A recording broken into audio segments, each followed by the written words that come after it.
Hello, hello, hello, everyone. This is Sneaker Steams, and I am the Mindful Coach, and this is Mind Your Business. Today, my special guest is Dave Combs. He is a songwriter, entrepreneur, successful business executive, and best-selling author. Over the past 4 decades, he has written over 120 songs and created 15 albums of soothing, relaxing instrumental piano music, including the popular standard Rachel song. And I have listened to it, and it is very soothing, and it's good to do mindfulness practice too. His music has been played millions of times on the radio, satellite, and all internet streaming media. He is the author of the best selling book, Touched by the Music. The book is about an inspired, some say anointed song. The man who wrote it is the successful music business. I'm sorry, the man who wrote it, the successful music business that grew from it, and the millions of people whose lives continue to be touched by Dave's peaceful music and his uplifting stories. Best-selling author Jack Canfield says this about Dave. Not only is he the composer of some of the most beautiful music he's ever heard, but he is a man of faith and has the heart of someone wanting to make a difference in the world. And he is a great storyteller and writer. In the book, Dave Combs brings to life his amazing journey through his own personal, captivating, and inspiring stories. Dave grew up in Erin, a small town in East Tennessee, and now he and his wife Linda make their home in Winston-Salem, North Carolina. And he is my guest today. So, Dave, we've heard about who you are and what you do, but tell us why you do it. Well, first of all, thank you for having me today. We're going to have a great discussion. I'm really looking forward to this. Yes, me too. I'm excited. And I grew up in a part of the country in Upper East Tennessee. Now, there's a lot of parts of the country that have their reputations for different kinds of things, but East Tennessee, I think, is kind of known for its musicians that come out of there. Everybody knows about Dolly Parton, and there's Tennessee Ernie Ford. He grew up right not far from me, but go all the way back. Even Davy Crockett was born about 15 miles from where I was born. Wow. So anyhow, East Tennessee is a unique, wonderful place to be born and to be raised and grow up in. And one of the things that I found in growing up in East Tennessee was that music is everywhere. I mean, their family members play music. My mother and father both played the piano. My grandmother Combs, she played the old pump organ and an instrument called the auto harp that Mother Maybelle kind of made famous. And so there's lots of music. My church was a big part of my growing up. I grew up in a Baptist church, and our family was Sunday morning we were there, Sunday night we were there, Wednesday night we were there for prayer meeting. And music was always a big part of our church service. I love the choir music. Our ministers were always supportive of music, and I love that. And so when that's in your blood and in everything around you, you just it's part of you.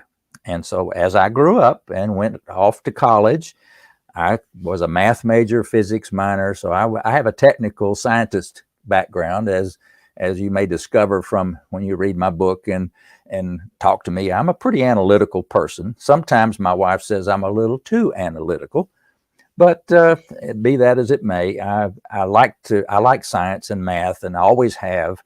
But I also love music. That was always part of my life. Even in college, I sang in the university choir, touring choir, and I directed my home church's choir.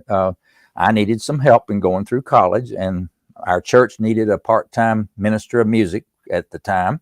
And so they said, Dave, would you come and direct our choir on Sunday morning, Sunday night, and choir practice on Wednesday night?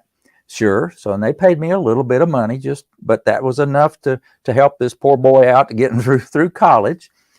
And then when I started my career at Western Electric in Winston-Salem, I was a computer programmer. And back in the day when computers were as big as a room kind of thing, but that was my beginning job. But at the same time, I took a job as a part-time minister of music at a local church where I live here. So music continued to be a part of my life.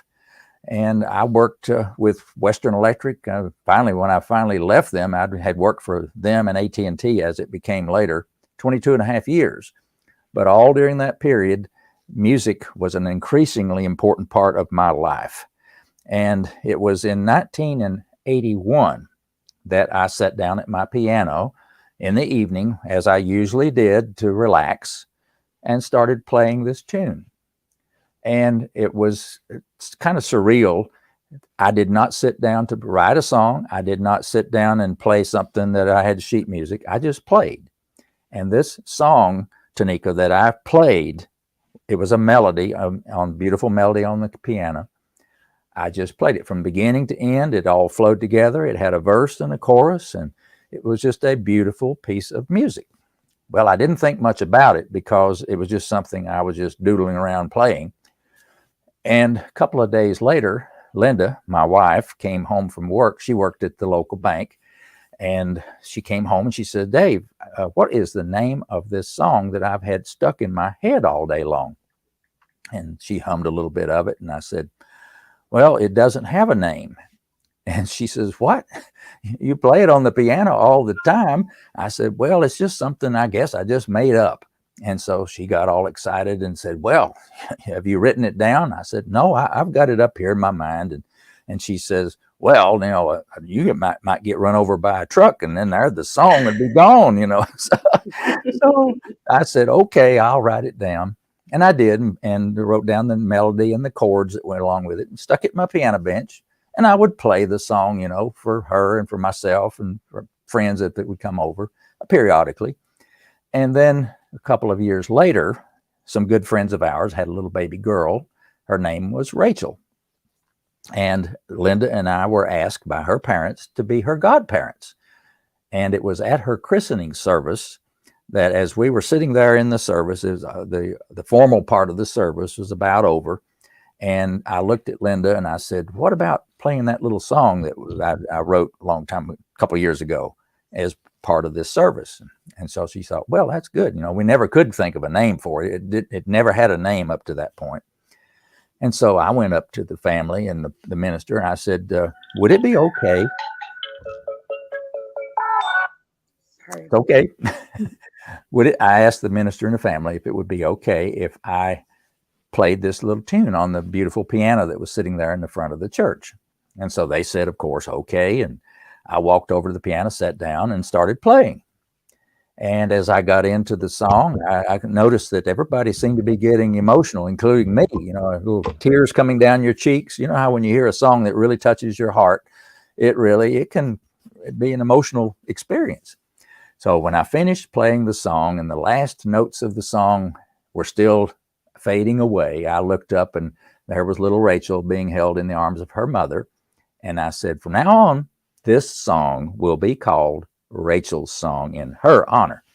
And Tanika, that's how it got its name. And it just was the perfect fit for that song.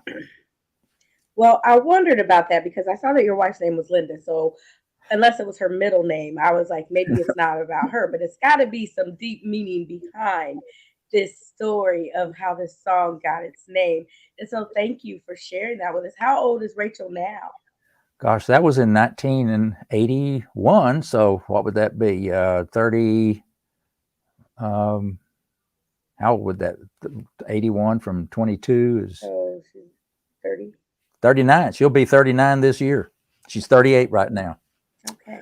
So it's an amazing journey. And when she was a little girl, I remember her mom and dad said she always, when they play that song, she said, "That's my song. That's my song." Aw, that That is so beautiful, and it comes from a beautiful place. And music is so inspirational, and it can touch hearts in so many ways and change lives. What do you feel that music has to do with communication? Well, I think it's a way of communicating that basically crosses all cultural and language barriers. My music is, for example, is all instrumental. So my music can be played in a country that doesn't even speak English, but I have found, and from letters that I have gotten from people, but they enjoy the music, and it speaks to them in their language and in their feelings. And I think music is a way of connecting our feelings and our soul with the Almighty. Really, I think, the Bible is full of examples of music being, my namesake David, King David, he played the harp, right? Yes. And I would love to know. I would love to know what he played and how he played it. Don't you know that would have been beautiful? And so, music and your religion and your soul and your being and communicating with people. When you're singing let's say you're singing in a choir, you're there with your choir mates, that you are together making an absolutely beautiful sound, and you're communicating that beauty to the audience, to your congregation, or whoever you're singing it for. So it is a way of communicating, whether it's through words, the lyrics of the song, or just the pure instrumental. I love organ and piano duets, for example, in church. Mm-hmm. I used to play the piano for my home church before I even directed the choir. Occasionally, they would let me play the piano, and I would play with our organist. And I love to play organ piano duets because the sound, it just spoke to me. And I know from just observing the congregation, it spoke to them too. It was a way of giving them some really deep inspiration and deep religious feeling and Yeah. thankfulness and all those good things. I know music does something to your soul. It gets down inside of you, and it creates life and an energy that is unexplainable. And I just love that you have been rooted and grounded in it for so long. And then what keeps coming to me is, I don't know that you said this or not, but how did you just teach yourself the piano, or did you take lessons, or was this just in you? Because sometimes things are just in people and they don't know where it comes from. We know where it comes from, but you come from a very musical background. But how did you first come to play the piano?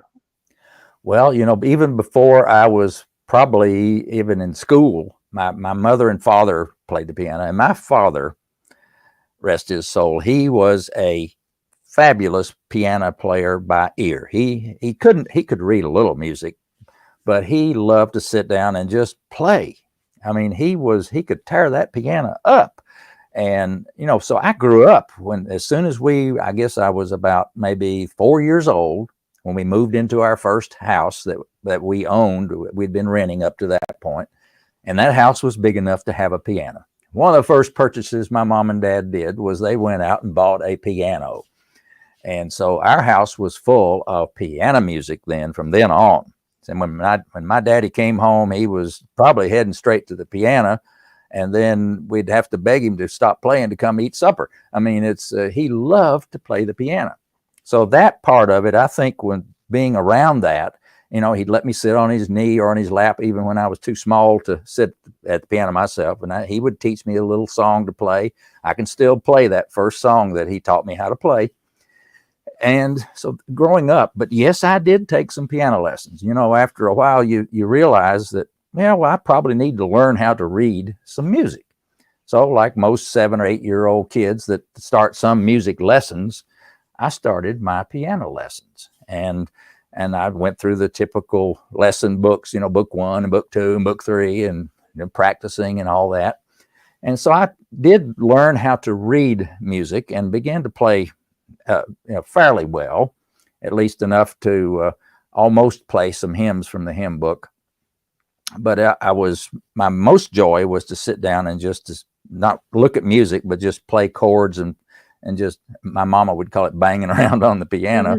But, I would love to just play even some things like the old rock and roll music, like not like Jerry Lee Lewis and that fancy stuff, but, you can do a C, A minor, F, and G kind of chord progression and sound really pretty good. So I enjoyed that. Now, I really, and this story is in my book. I'm probably unique in that I learned how to really play hymns and play the piano on a ship in the bay of Tampa Bay in Florida. My father worked for Tropicana Products, the orange juice company. And it was privately owned at that time by Anthony Rossi. He was the owner of the company. And he was a strong Christian man. He believed in lay ministry. And so his nephew, Russell Riegler, and my father and I would go out to these ships that came into the harbor to bring oranges from Honduras. All the oranges aren't necessarily raised in Florida, so they would ship them in from Honduras. Well, the ships would come in, and on Sunday morning, Mr. Rossi said, those men on that ship, they need a church service. Wow. And so Russell and my dad and I, we would go out to this ship on Sunday morning, and I would haul this. It was about a 60-pound portable pump organ. It folded up into a box. It came from World War II. It was one of those instruments they hauled out onto the battlefield, I think, and would play music out in the boonies in World War II. But anyway, it's a portable pump organ. We'd haul that thing. It took two of us to get it up on the ship, unfold it, set it up, and set up a chair for me to sit down. And I would play this pump organ. You pump it with your feet to get the air moving through the organ. It is a true organ that plays through air through the reeds. So I would play this pump organ, and my job was to play hymns for the crew members from Honduras. And my father would lead the singing, and Russell would give a little Bible lesson. That was the church service on Sunday morning. Well, this was during the summertime. And at the beginning of the summer, when we did this, I was struggling to play these hymns. But this was between my junior and senior, my sophomore and junior year of high school. And so in the summertime, when we were back home, my father was at work.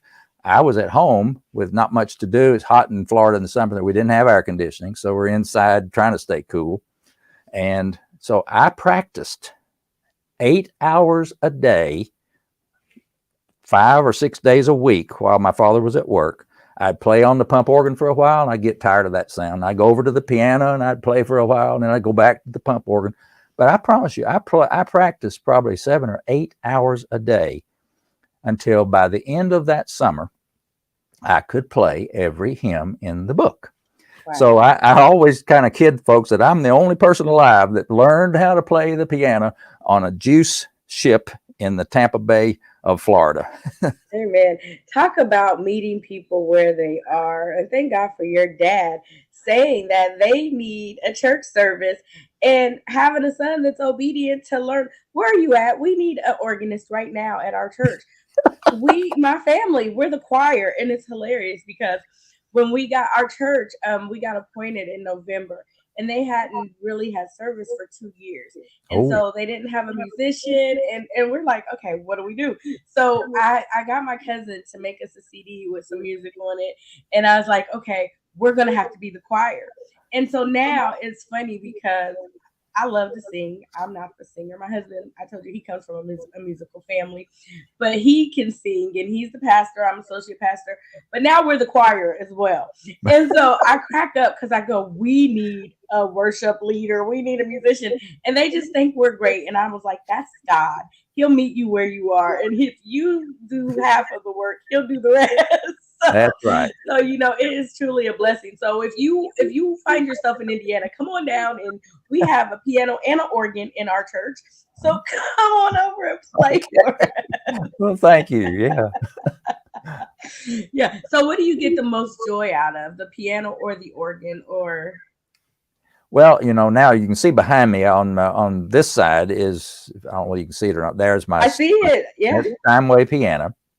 And it is a beautiful Steinway B piano that I bought with one of my first purchases with my profits from my music back in 1991. Wow, so that is beautiful. But it is a beautiful, wonderful sounding piano. And on the other side, over here, behind on my other shoulder, is a Kurzweil synthesizer.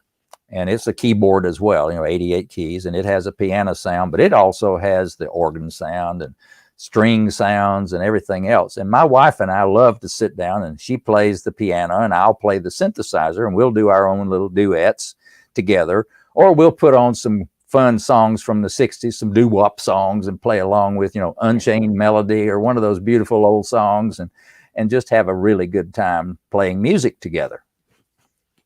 All right, that is awesome. So tell us about some of the venues you've played at? Well, now, first of all, I am mostly a composer. I write this, as Barry Manilow says, I write the song, but that song that he wrote. But anyway, I am the one that writes the songs, and Gary Prim is the wonderful piano player and artist that you hear playing on Rachel's song and all my other albums. Now, Gary is a fantastic piano player, keyboard player in Nashville, Tennessee. He is highly sought after as a session musician. When groups want to hear some really good piano music, like Alan Jackson loves Gary Prim. He wants some piano music, he'll call Gary Prim to come and play in on his records. Wow. But I write the music primarily. And yes, I do. I'll play Rachel's song and a few other things. But the one venue that I did play at one time, and this is a really funny story. I was sitting at my office at AT&T one day, and the phone rings, and it was the program director for KEZK radio in St. Louis, Missouri. And so I had no idea what he was calling about, but he says, "Dave, I'm the program director here, and we play your music on our radio station. Our folks love Rachel's song." And he said, "Every year we do a concert, free concert for our listeners. And we to do this concert, we ask our listeners to tell us, who would you like to have come and play music for you?" And he said that we do this contest. And he said, and so we've got 5 contest winners that we're inviting to St. Louis to play a big concert out in Booter Park, which, if you've ever been to St. Louis, it's an outdoor venue that it's just huge. And he said, we're expecting probably 25, 30,000 people to come to this free concert on a Saturday. And so he said, and you are one of the winners of this contest. I said, really? And I said, well, who are the other 4? And he said, well, there's the Letterman, there's the Association, there's Don McLean, and there's George Benson, and me. And I thought, whoa, boy, I am really in some really nice musicians here. I thought, I'm not sure I deserve this. But anyway, he said, well, yeah, we'll fly you out here and treat you like red carpet and limos and all this kind of stuff. Wow. And I said, wow, okay. So to make a long story, not so long, is my wife and I flew out there and we played. I got to play Rachel's song for 25,000+ people. I promise you, I could not even, it was a sea of people. I couldn't even see the end of where the people were in this great big outdoor venue. I was the first on the program, and the Letterman followed me. And after my performance, they had a nice autograph tent set up next to the stage. So I could go down there and meet my fans and sign autographs on my music. Did you even know you had fans like that? I knew there were a lot of people had bought my music. I had letters from lots of people all over the country. And when I announced this concert, I did send out an announcement to my fans that live within like 500 miles or so of St. Louis to say, I'm going to be there on this Saturday. If you're in the area, come by, and it's free and so forth. I stood there and signed autographs that day. That was about 11 o'clock in the morning when I finished. I signed autographs for about 4 hours until I was totally exhausted.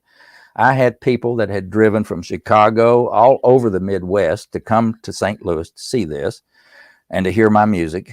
And they wanted their picture made with me, of course. They wanted to talk to me. And I was eating all this up. I love to talk to people.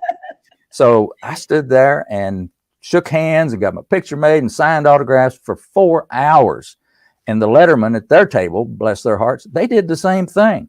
They were up next on the program, and they came down. And so Linda and I, we were staying at the same hotel with the Letterman, and we'd had breakfast with them that morning anyway. So we got to meet all the Letterman guys. And so they were right there, and we were signing autographs right beside each other. And so we have kept up with the Letterman all these years.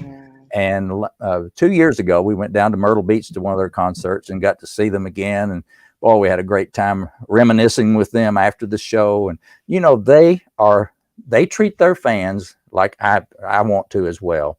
They will stay after a concert as long as anybody is there that wants to talk to them. I don't care how many hours it is. They're going to stand there and meet their fans and treat them like their family. And their fans, they love that Letterman. And I found that my fans apparently came to St. Louis and felt the same way about me. And I was so honored with that. But yes, that's the biggest stage I have ever played on. Absolutely. That'll probably never happen again. But Hey, but you that never know. Well, see, that's the thing. I tell my children this all the time. When you do things for God, He opens doors that will amaze you. Like whatever you can imagine, He does it 10 times bigger. And so just look at what you've accomplished and what you were able to do. And then to just think that I'm just going to send it to this parameter around St. Louis. But then you got people coming from Chicago. And I'm telling you, that's just amazing.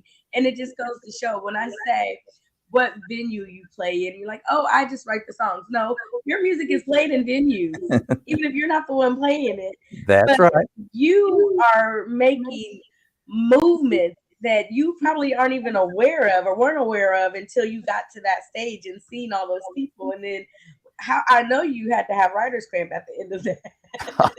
Yeah, and I also got the worst sunburn I ever got in my Oh life. It no. was a blue sky, beautiful day, and I forgot to put any sunscreen, and I forgot to wear a hat. And you can tell my hairstyle is kind of lending its way to getting a little sunburn.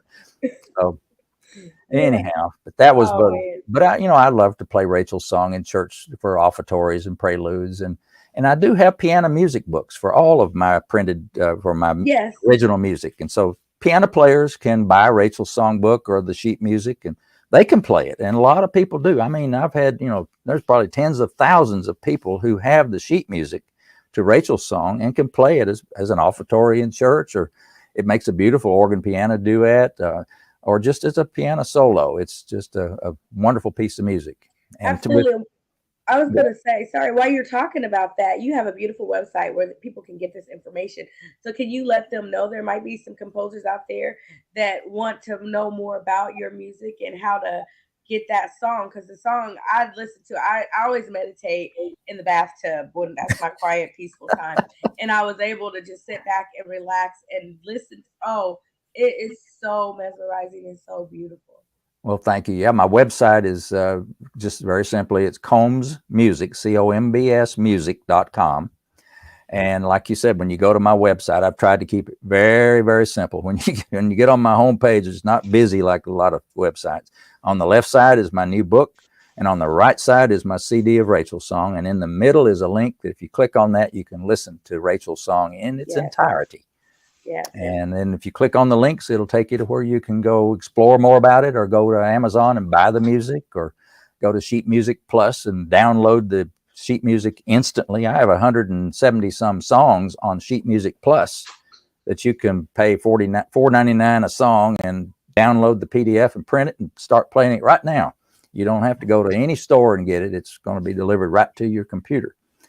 So I've really have my music has evolved into from just my piano bench to get it out into the world, and now it is literally in the entire world, available instantly by the internet.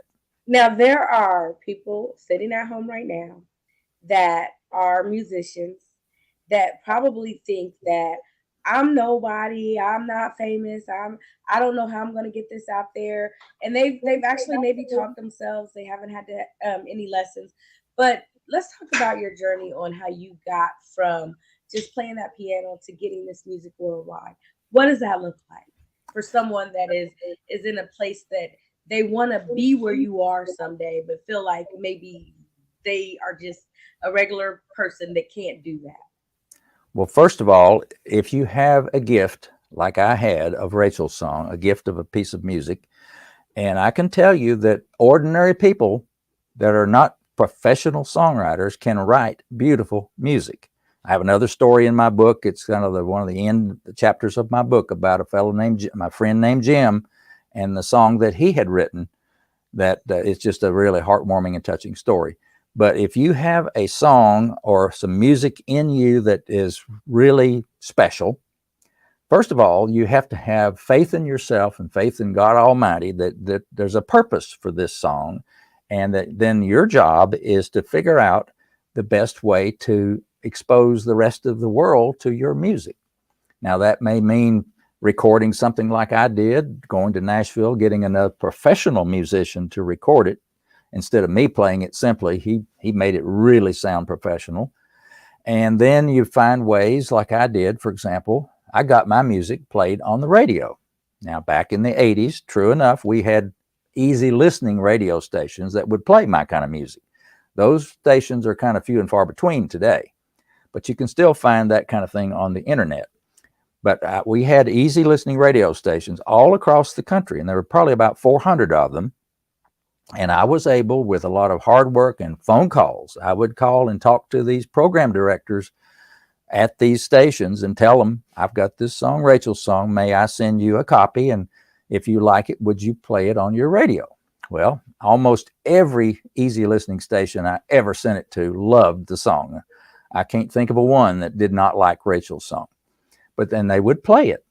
And then I discovered, too, that there was another aspect to this, that I didn't have to call all 400 of the radio stations, because many of those were programmed by another company, and it was called Bonneville Broadcasting, and they basically did the programming and sent the music out to like 200 radio stations all at once. Well, I connected with Bonneville Broadcasting, and their program director, he loved Rachel's song. Well, the next thing I know, my song, Rachel's song, he put it out. It's in 200 radio stations just like that. So that was a way of you learn how the business works, where the paths are for success. And then, yeah, you find some things, well, that didn't work. Well, I won't do that again. And so you keep trying. But the main thing is to keep that vision in your mind and your trust that what you're doing is the right thing. And pray that God will direct you and direct your path and let you know exactly where you're supposed to be going. Amen. And keep that in mind. And, it's not a straight line necessarily. So don't expect that, I got this one song and next week I'm going to be famous. Well, that's not the objective anyway, to be famous. The objective is to glorify God and, as you say, to serve Him through your gifts and your abilities. And so my message is really just take it and take action and follow your instincts and follow the lead of what you're led to by your God, and don't ever quit. Just keep going, and good things will happen. Yeah. But I'm sure people are watching right now going, you were famous as soon as you put that song out there. You didn't get one rejection, not one no. Everybody said yes, yes, yes, and jumped right on it. And overnight success you were. Well, I wish that were the case. But when I first started, we had something back in the 80s called record stores. I think there's probably 2 of them left in the whole country now. But that's where you went to buy records, vinyl records, and gradually cassette tapes, and then it became CDs. But you go to the record store. Well, I knew that I would love to have had Rachel's song in the shelves there with all the other music in a record store. I could just see that. And so I would go knocking on the door of these stores and ask to speak to the manager. And, they must have looked at me like I had 2 heads or something. It was just, they didn't know me. They didn't know about anything about my music. And to be quite honest, they could have cared less about the music. It was all about which big stage have you been on lately? And, what's your big promotional thing? They were interested in the touring artists, the Michael Jacksons and all the folks that were packing stadiums full of people selling music. So that was one of the places where I ran into a brick wall that said, no, that's not going to be the way you're going to sell your music. Not at all. But Tanika, what Linda and I did was we sat down and we asked ourselves, what does it take for people to buy my music? Number one, they have to hear it. That was the first premise. And they have to know there has to be a place where they can hear the music. Well, then I thought, where are the different places in the world that you can hear music and stuff? I can probably still find that piece of paper where we just were brainstorming and writing down all the places that you could hear music. Grocery stores, elevators, any retail stores, any place that was playing music, churches and that kind of thing. So we knew that it had to be heard but we had never come up with the right place for it to be heard. Record stores, that didn't work. So now we got to think of something else. Well, I was working at AT&T in Bethesda, Maryland, and a lady that worked in the cubicle right behind me, Leslie, she says, Dave, I have a friend that owns a gift shop, and I would love to give her one of your CDs of Rachel's song. Would that be okay? And I said, well, sure. So I gave her one of my CDs to give to her friend Jane that owned this gift shop in Old Town Alexandria. The name of the store was America. She sold everything red, white, and blue. Anything patriotic, that's what she sold in her store. I think that her stores still exist around the country, some places. But Jane got a copy of my CD of Rachel's song. Well, later that week, I get a phone call from Jane, and she says, Dave, let me introduce myself. I'm Jane that owns this America store, and we need to talk about you selling me some of your CDs that I can offer for my customers. She said, everybody comes into my shop and they hear all the nice patriotic music. And then when your CD comes on, whoa, what a contrast to John Philip Sousa. And here's Dave Combs and Gary Prim and Rachel's song.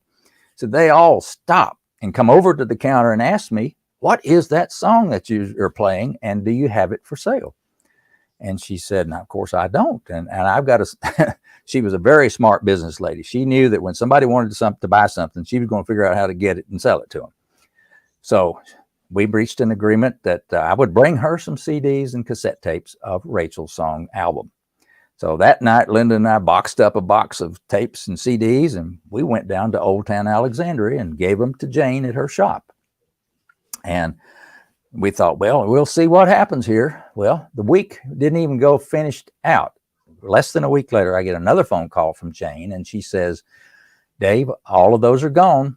I need some more. And how about doubling the order this time? And so okay. So we boxed up some more, went down to Old Town and dropped them off. We made that trip every week for well over a year. She sold thousands of cassette tapes and CDs of Rachel's song, just the one album in that one shop. She would play it and everybody in the store bought it and took it home. So that was the thing that the light bulb went off finally. And the message to me and Linda, like, well, now maybe this is the answer we've been seeking. So I made a little spreadsheet. Remember, I'm a computer person, so I'm a math major. And I analyze things. You know, I had my MBA from Wake Forest, so I'm a business person. So I wanted to analyze this business model. So I took me a spreadsheet and I said, okay, here's Jane's store. I've sold her X number of product. It costs me this amount to purchase them. And here's how much she's paying me for those. And the difference is my gross profit. And so that's the bottom line. It looked pretty good number. You know, after so many weeks of this, she'd sold more tapes and CDs than anybody else in the world at that point. And so I said, well, Linda, what if we just found one gift shop like hers in every state? Surely we could find one, just one. So take another column of my spreadsheet and put column 1 times 50. Well, you add the numbers up at the bottom. Well, that number is looking pretty good. And then I said, okay, what if we just had 5 gift shops in each state in the whole country? 250 total. Make another column with 250 and the bottom line there. And I said, Linda, come over here. Look at this number. This number is twice what I make at AT&T. Whoa, I think we have found it. And that's so, when the degree kicked in. The degree kicked in. I said, yes, this is it. This is it. And we've been wondering how to do this. And so now we knew all we had to do was figure out how to replicate the little business model from the one little shop all over the whole country. And I got busy, and it's a long story of how that was a long journey of how you find them. First of all, we did it by shoe leather. On weekends, we'd go out to all these little tourist towns. We'd walk the street. I'd go up and down the sidewalk. She'd on one side, she'd go up and down the other, and we'd listen for gift shops that played music. And sure enough, there were several that did. And I was like Johnny Appleseed. I had a bag full of CDs and tapes of Rachel's song and my business card. And I'd approach the owner of the shop and say, you know, I noticed you're playing this beautiful music. Could I give you one of my albums and see what you think about it? And here's my card. If you and your customers like it, give me a call. and I'd leave a cassette. And after the end of the weekend, we'd get back home. My answering machine at home would more than likely have 5 or 10. This is so and so in whatever town, and you stopped in today, and I'd like to start carrying your music. So we grew from one little gift shop. Pretty soon I had 20. Next thing you know, I had 40. And then I started calling. I ran out of places I could go to. You know, you were kind of, you could only do so much shoe leather prospecting after you run out of territory. It takes you too long to get there. So I started calling, and I ended up, I bought the mailing list for all the gift shops in the entire country. There was like 75,000 gift shops. Back then they used the Yellow Pages. Some of your listeners will remember the old Yellow Pages, but you could buy a mailing list from the people that published the Yellow Pages. So I bought all the gift shops for the entire country. It came in a computer printout that was about, I'd say 4 inches thick, great big computer wide, wide paper, in alphabetical order by town, all the gift shops. It had their address, phone number, and so forth. So that's all I needed. So I started calling on weekends, and I would call and call and call, and I'd just say, I can still quote, I did it in my sleep, I think. Do you sell any cassette tapes of the music you play in your store? And the answer would be, no, we don't play and sell music. And I'd say, well, thank you very much, and hang up. 13-second phone call. Or they would say, well, we play music, but we don't sell it. And then I would launch into a sales of a pitch saying, well, have any of your customers ever ask you about the music you play? Well, yeah, we just haven't sold it. And I said, well, would you consider it? And some of those would say, yeah, if you send me some information, we'd think about selling the music that we play for you. And I do that. And then some, of course, very rarely at that point, this is 1988 time frame, not that many shops played and sold music. But I found that I was having to make 30 phone calls to get one prospect. So now you talk about, this is another lesson for entrepreneurs that anybody in the entrepreneurial small business will know and can identify with this. You have to get used to hearing no, but you don't take it as no, you're not any good, or no, you're out of business. You just take it, well, there's another one that won't work. And then you go on and you find another, and then you eventually find a yes. Well, and there was a really great discovery that I made that helped me go from 1 in 30 to 1 in 5 answering. And what it was I discovered what I needed to call was tourist towns. Now you think about it. You've been in a lot of nice, pretty tourist towns, and these are little small towns out in the middle of nowhere usually, and every state has their little communities of tourist towns. And you go in there, and the permanent population of these places, like Gatlinburg, Tennessee, and I forget the one in Indiana close to where you are, but there's some out there. I wish I should have looked that up before we started. But, they're little tourist places that the population that lives there is pretty small, but the number of people that come through there is huge. And so I'm a mathematician, I'm a business person, I'm analytical. I said, okay, here's what I need to do. I have the printout that has every town in the country that has a gift shop in it. I went through and I counted how many gift shops in Gatlinburg, Tennessee. Man, there's 75 gift shops. Man, what's the other piece of information I need to know? How many people live in Gatlinburg? Well, I found a book over at the public library called the Marketing Atlas that had every place in the country and their population.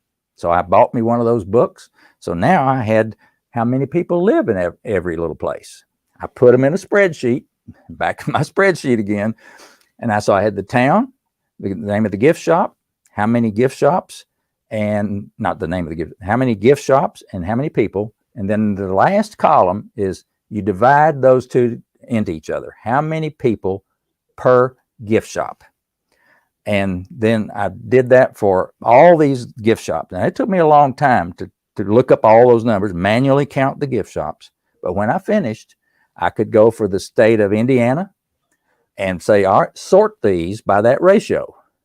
And I promise you that the gift shop, the tourist towns in Indiana were right at the top of the list. In Tennessee, it was all Gatlinburg, number one. Mm-hmm. In North Carolina, Blowing Rock, North Carolina. All these places, I didn't even have to ever have been there.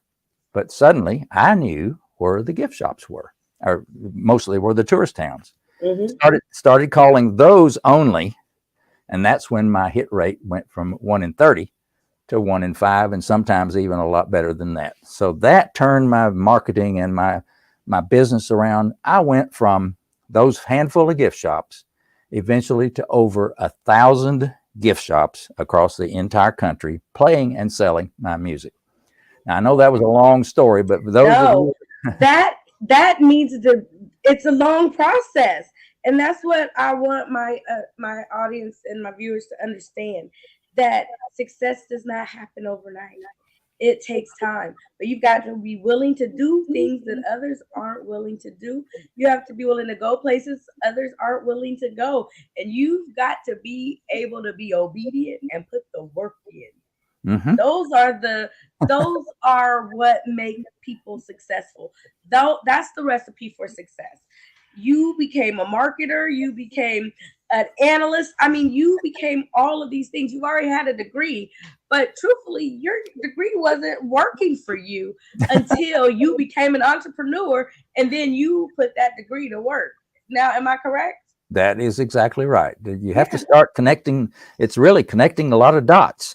It's like the catchphrase we all use today is thinking outside the box. Yes. You have to be creative in the way you think about things, and just because it's always been done one particular way does not mean that it always has to be done that way.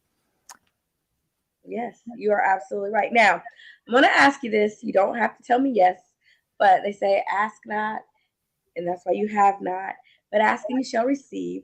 I'm just wondering, since you're sitting right there, you've got these beautiful instruments behind you, if you would be willing to play a few chords for us today. Well, I would, but unfortunately, that's a green screen, and that my piano is upstairs. I, Gotcha.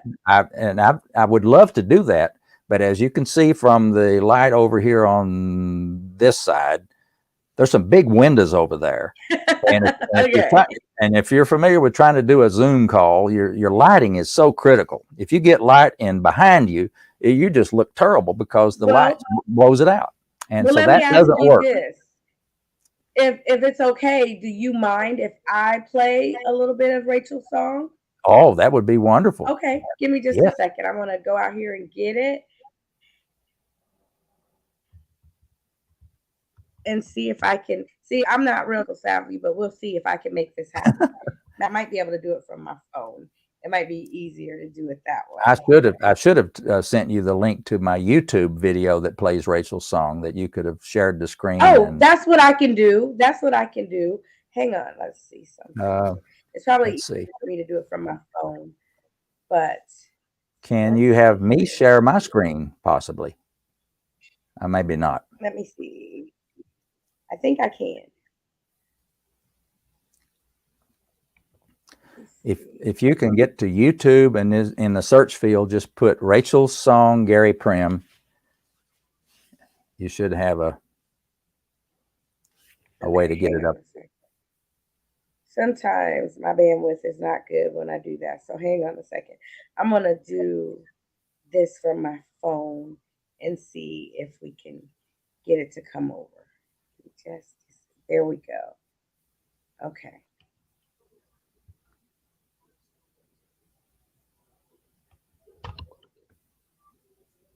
Oh, I gotta turn it up.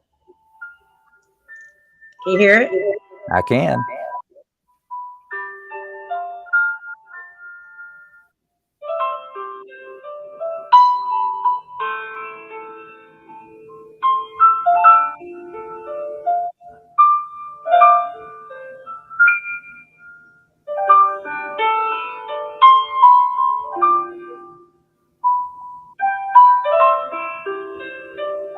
See, I'm just being relaxed right now.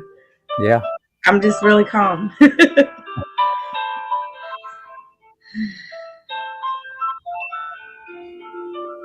Just take a deep breath, just inhale and exhale and just relax. Yeah. So we will let that play softly in the background. I thank you, Dave, for being here today, for sharing your story, for sharing Rachel's song with us, for helping others understand that whatever you want in life or whatever your gift and purpose with, it will come to pass, but you've got to do something about it. You can't just sit around and do nothing with this gift that's festering inside of you. You got to get out and make things happen. When something is inside of you and you feel strong about it, there is nothing that can stop you or keep you from it if you take action. Would you like to leave us with any other words of wisdom before we jump off of here today? Well, I just hope and pray that the music is able to be heard by a lot of ears that have never heard it before, and that they will be really touched by the music the way most other people that I've heard from have been, in whatever circumstance they're in, whether they're in a joyful life situation or in one that is full of sorrow, in the death of a loved one or the illness of a loved one. So the music can soothe the soul and bring you peace. I think the word I've heard most frequently from my fans is peace. It brings peace. And Lord knows we need more peace this day in this world. Yes, And so, and pray for the people in Ukraine. Those absolutely. wonderful people Definitely. deserve Well, our Dave, thank you. And thank Linda for lending you to us for this hour. We appreciate your time and we appreciate your gift. Continue to do what you do, touching the hearts of others and inspiring people across the world. We thank you so much and we applaud you for your service and for being a servant and being obedient in God. So, God bless you in all your endeavors. Stay on with me while I close this out. But anyone that was listening today, I hope you have been inspired.